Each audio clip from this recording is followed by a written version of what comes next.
Okay guys, so nandito tayo ngayon sa may bandang Maras-Baras, no, sa may Robinson. Naglalakad-lakad ako, alas 7:30 pa lang ng umaga. Ito yung Robinson's Place, Maras-Baras sa Tacloban. Hindi pa siya bukas pero yung mga fast food bukas na. Pati yung grocery bukas na yan kasi dyan ako nag-work dati. Daming tao. Sa may footbridge tayo. Tapos ngayon papunta tayong Coca-Cola ba. Nilipat na pala yung dating pag isisis guys. Dito ako kumukuha dati ng isisis, oh. Nilipat na pala. Meron sana akong asikasuhin dyan sa isisis, kaso wala na. Ito yung sana yung branch na malapit sa amin, pero nilipat sa downtown. Which is yung branch sa downtown naman is alam ko naman, kaso lalakarin pa, medyo malayo-layo. And andito na tayo banda sa may Coca-Cola. Ayan yung Coca-Cola. Ito yung 24/7 nila na McDo at Jollibee. Magkatabi lang mga amigo, no? Tapos mayroon silang drive-thru pareho. Diba? Ayos na rin. Marami na dito mga fast food chains ngayon sa Tacloban na nagbubukas. Hindi tulad dati na isa lang yung Jollibee, isa lang yung McDo. Pero ngayon, bukas na. Marami ng branch. Kahit sa mall, marami na rin mall dito. Ganda ng McDo nila, diba? Ang lawak pa ng parking, ano, magkabilaan. Ganun din yung Jollibee dyan sa kabila. Ito pala yung Coca-Cola Junction Road. So papuntang downtown, papuntang airport, tsaka papuntang Palo or ibang part ng Leyte. Init pa, mag-alas 8 pa ng umaga. So sobrang init talaga. Mag-content tayo banda rito. Palipad lang tayo ng drone. Daming sasakyan. Ayan yung Jollibee. O, diba ang luwag ng spacious masyado yung kanyang parking lot. Pero hindi naman nagkasiksikan kasi may mga ibang branches naman dito na pwede mong orderan. Downtown, dito banda, or sa ibang part ng Leyte. So nakapagpalipad na tayo ng drone dito mga amigo. Pero abangan nyo ha, sa reels ko lang yun ipopost. Kasi ito pang YouTube to eh, naka-landscape to. Ayun kasi naka-portrait. At dito pa rin tayo sa may bandang Coca-Cola. Busy itong lugar na ito mga amigo, no? Kasi Junction Road or baga Rotonda. Dito lahat dumadaan yung mga sasakyan. Yan pala yung Coca-Cola na planta o refilling station ba tawag niya. Tatlo, Royal, Sprite, saka Coke. So yan yung Coca-Cola. Ang tawag ng lugar na to, Fatima Village na barangay under siya, pero Coca-Cola Junction dahil yun siya sa may plantasyon ng Coca-Cola. Tapos ito naman ECLC College. So parang computer college siya. ECLC. So parang kakompetensya siya ng dating STI. Parang hindi ko na napansin kung may mga STI branch pa. Pero ito, ganda, laki oh. Lumawak pa yung nila, yung building. Kasi dati sa downtown maliit lang yung pwesto eh. Ganda ng lugar na to mga amigo, no? Lilim. Ito yung malapit sa dagat at malapit na rin sa may Astrodome. Mamaya papakita ko sa inyo kung ano yung view doon kasi doon tayo magpapalipad ng drone. Grabe, straight din to kalsada na to.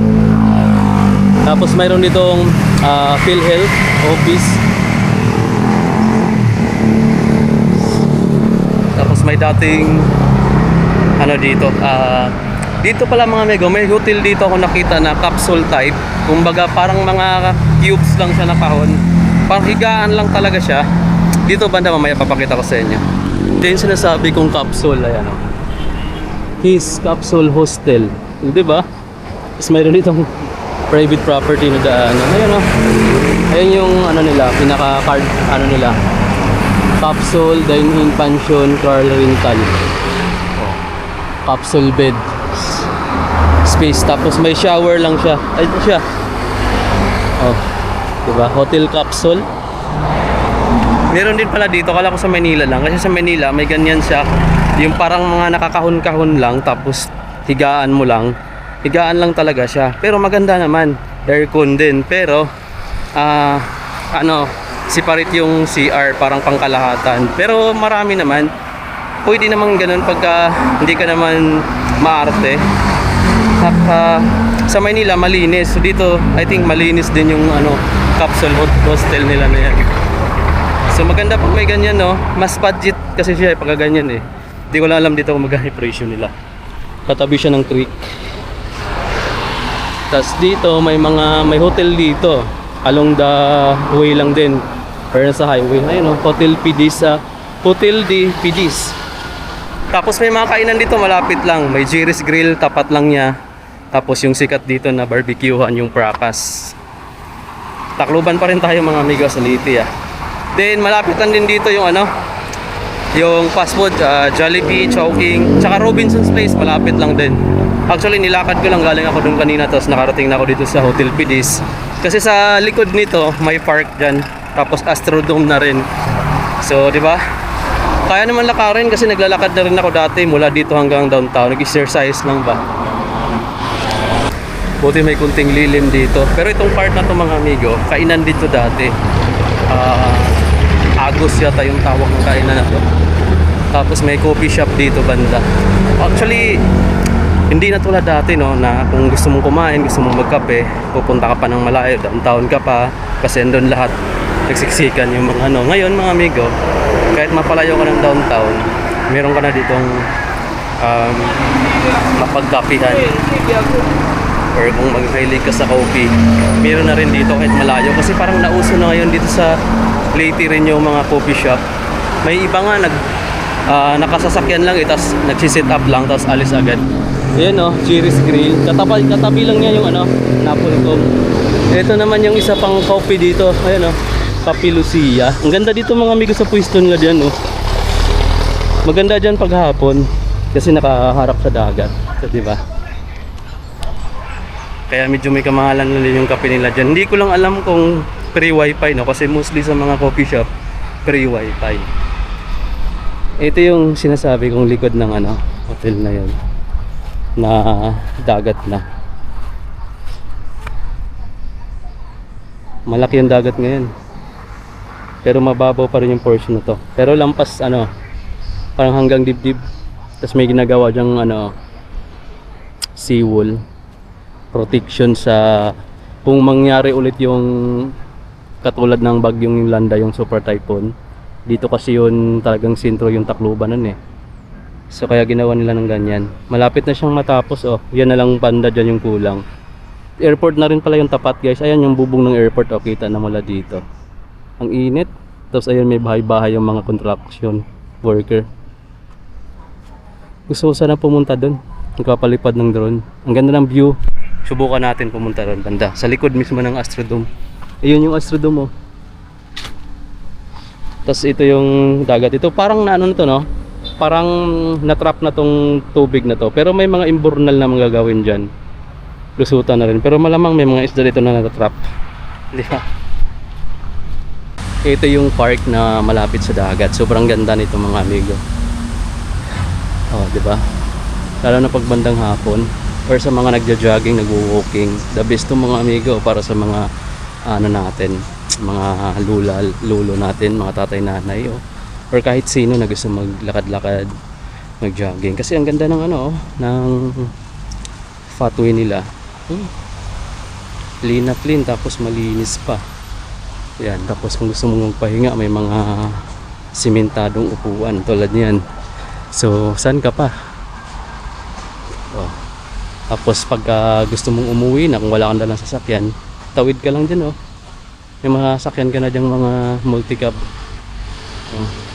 Medyo maalinsangan lang pag ganitong oras. Pero kung gusto mo ditong tumambay ng ano, tapos maganda hapon. Tapos umaga magja-jogging, maganda rito. Kasi ang lalaki ng mga puno. Pero nga ako nakita dati dito, nakatambay, nakahiga siya dyan. Pag mahulog ba. So yung gilid-gilid lang, medyo marami na ring basura kasi yung ibang tumatambay dito na rin tinatapon yung mga basura. Meron ding parang ipil-ipil dito, pero ang lalaki ng ano niya, bunga. Ano kayang ano niya? Ayun na, may mga basura na kasi dyan tinatapon yung mga tumatambay dito eh. Buti may mga garbage bag dito. Ganda ng park na to kung maalagaan lang siya. Laki ng pakinabang sa mga taga rito banda or sa mga gusto magpahinga. Kasi actually, pwede kang humiga dito eh. Pero ingatan mo lang yung mga gamit mo kasi kahit saan ka ngayon, marami magnanakaw. Yeah. Ito talaga yung mga maraming klaseng puno na nakatanim dito. Tapos para siyang ano, ipil-ipil. May mga bunga siyang kulay itim na pahaba. Yan oh. Hindi lang ganoon kalinis yung park no, pero may mga portion na madamo tulad niyo. No? Pero kung dito ka lang sa pathway, sobrang sulit na yung lakad-lakaran guys. Diba? Hanggang doon malayo-layo din, so siguro nasa mga 1 kilometro din lampas yung yung haba nitong park. Then sa dulo is Astrodome na. Ayan, mayroon dito nagla-jogging. Ayan na yung Astrodome. Kaso sa oras ngayon is nasa mga 8:30 na yata. Ang init na pagpupunta ko doon. Doon sa may seawall dahil tutok na yung araw guys. Pero try natin. Kasi pag umuwi ako dyan lang, hindi naman ako tatawid. Tapos sasakay na agad pabalik. Ano lang siya kadali. So nakapag-exercise na ako ngayong araw no, kahit hindi na ako mag-jogging mamayang hapon. Then ito mga amigo yung bago sobrang ganda rito malinis yung park kasi may nagwawalis dito kaya ganyan siya Ganda.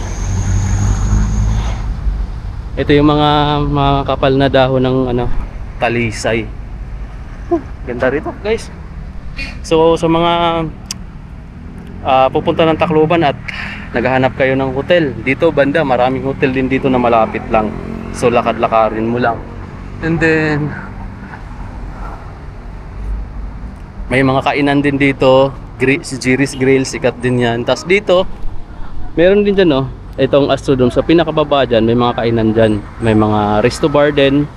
So halos nandito na talaga lahat. Kaya marami nang nagsusulputan ng mga hotel dito kasi marami na silang ma-access dito ng mga pinupuntahan lagi ng mga tao. Okay mga amigos, so after natin magpalipad ng ating drone dito, ito yung DJI Neo 2 is tapos na tayo dito, pauwi na tayo. Actually gusto ko sanang pumunta pa dyan sa may seawall. Kaso sobrang init, tutok na tutok, tapos may mga naggumagawa dyan, baka makasagabal tayo. Then nagpalipad na lang ako dito sa may bandang Astrodome. Malapit ngang mawala yung drone ko mga amigo kasi na-disconnect siya, and then yung baba niya is dagat kasi dagat na yung banda dyan. Iniisip ko kanina hindi na talaga makakabalik to at talagang mawawala na siya. So malaki na yung lakas na ng kabaho kanina, pero buti na lang mga amigo, na-reconnect siya ulit. So siguro umabot ng 3 minutes. So buti na lang nasa 60 pa yung 60 pa yung battery niya, nasa 60% pa. Kaya tips ko sa inyo, kung may ganitong drone kayo at mahangin yung paligid at nagpapalipad kayo, gamit lang mismo yung cellphone or mismo kahit controller. Tapos mapapansin mo yun dito sa controller mo or sa cellphone mo, yung signal niya is weak na, magkukulay orange na siya.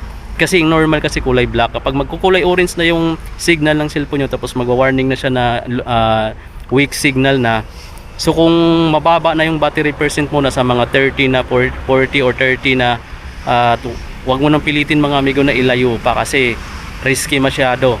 Possible na hindi makabalik yung drone mo kasi aabot ng ilang minute, depende kung gaano kalakas yung yung signal mo dun sa area. Kasi sa akin kanina, buti na sa 70% pa siya. Nawala yung signal, tapos na-disconnect lahat, parang na-refresh yung cellphone ko. So inopen ko ulit yung apps ng DJI para i-connect ko siya, tapos ang nakalagay doon, find my drone na. So akala ko kasi hindi na siya talaga makabalik. So iniisip ko kanina, wala na talaga yung drone na to. Hindi na siya makabalik. Tapos iniisip ko, dagat pa yung babagsakan, sigurado talagang hindi ko na mare-recover.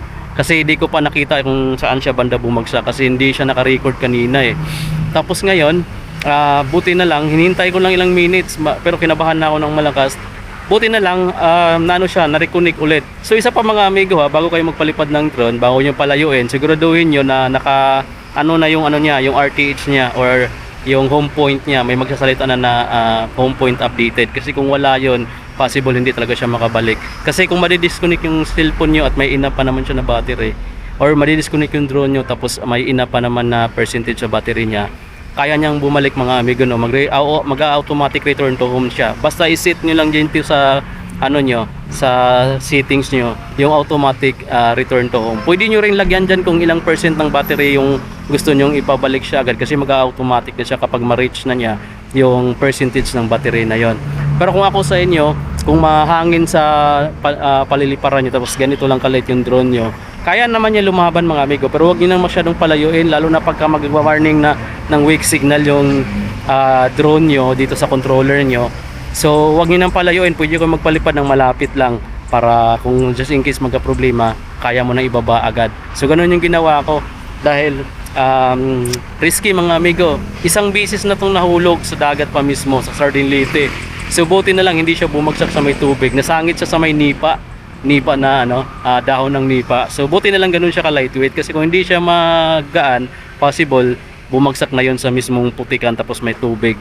Ayun, doon sa may ng mga alimango mga amigo, no. So nagkaputik pa rin naman siya, pero hindi ganun karami, kasi nung kinuha ko siya, bumagsak siya nung inano ko sa puno.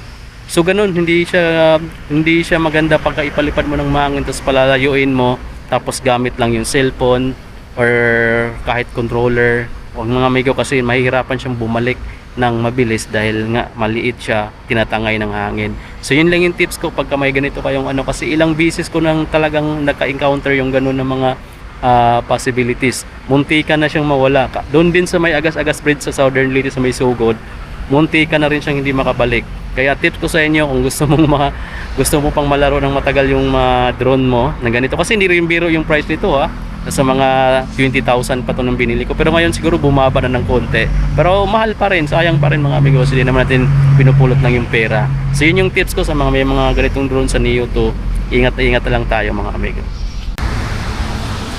Pagka ganitong oras pa pala mga amigo, sarado pa yung Capilucia dito. Sarap din magtambay lalo na paghapon, kasi tingnan mo naman, dyan ka tatambay sa gilid, tapos dagat na yung mo. Mag-i-enjoy ka naman dito. Mag-i-enjoy ka dito mga amigo, no? Kasi mula dito, kahit dito lang sa park, kung ayaw mo magkape dyan sa Capilucia, kasi nasa 100 plus din yung mga presyuhan ng kanilang mga coffee. So kahit dito ka lang tatambay ka, kung may dala ka sa sakyan, pwede makapark dito sa loob. Free lang yan mga amigo, no? Tapos manunood ka ng pag-landing tsaka pag ng airplane, pag take off. Diyan airport na kasi yung tapat. Makikita mo dyan yung pag-landing tsaka pag-take off ng mga airplane. Tapos maliban dyan, manunood ka ng ganda ng dagat tsaka ganda ng paligid. Ayan kita mo yung horizon, kita mo yung downtown, kita mo yung Astrodome, kita mo yung ganda ng kalangitan, tsaka yung isla ng Samar, yung kulay blue, likod nung nung maliit na isla na airport. Yung likod niyan, may malaking bundok, Samar na po yan. Ganun kaganda yung view dito. Kaya maraming nagtatayo ng mga hotel malapit dito sa mga kainan kasi ang ganda ng view sa tapat. Ayan. So magiging breakwater na yata to dito, kung magagawa na malapit siyang matapos. Ayan guys, so hanggang dito na lang muna, and then pauwi na ako. Kala ko bukas na yung kape kasi magkakape muna ako dito, kaso mga manok yung nakalagay sa gitna. Uwi muna tayo mga amigo, see you na lang sa mga next upload natin. So kung gusto mo ng mga ganitong content, mga view ng lugar or about dito sa Tacloban City, kasi nandito pa ako ngayon, huwag kalimutan mga amigo, i-follow yung Facebook page natin, John Ragibar, John Vergara, tapos yung YouTube channel natin na John Ragibar, paki-follow na lang. Bye.